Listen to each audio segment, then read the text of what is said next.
So as I think you know, um, whenever we get a new president, the president proposes various things that range from spending programs to tax hikes, tax cuts of all varied types. And you know that happens over and over and over, and it happened all my life. The fact is, at a time like that, a lot of people get excited about the hikes or the cuts and the spending programs and the this and that. And it's easy to see why that's true, why they get excited about them. But as it relates to stock prices, this is a somewhat different matter.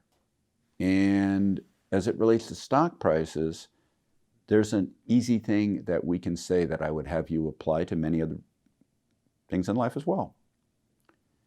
We have this very, very, very long history of tax hikes and cuts of every type.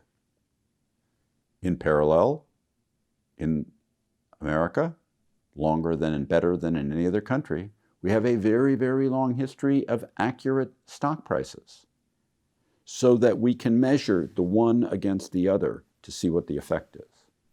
And I'm just going to say to you, which no one wants to believe, that there is no demonstrable effect that you can see of tax hikes or cuts of any type.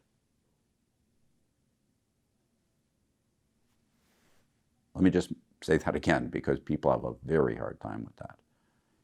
A lot of people have views on tax hikes and cuts, but whatever your views are, markets pre-price and process that stuff really, really well in effect, in advance.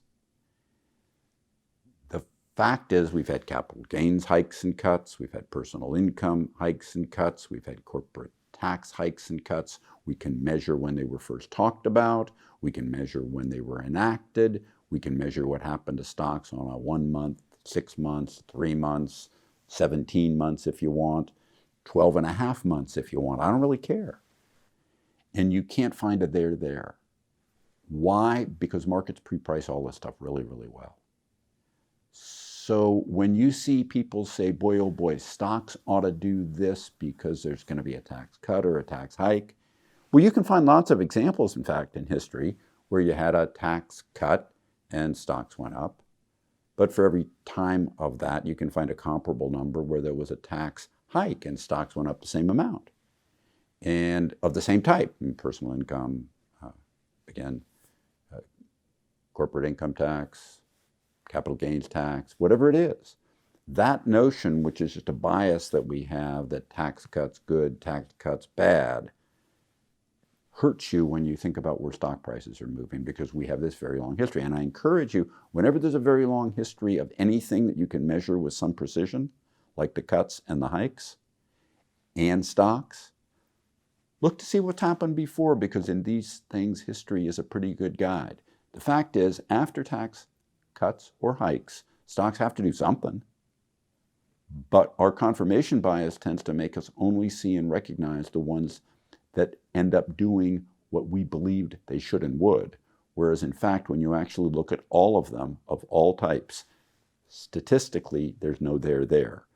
If there's no there statistically, there isn't a there, and you shouldn't expect there to be one. Subscribe to the Fisher Investment YouTube channel if you like what you've seen.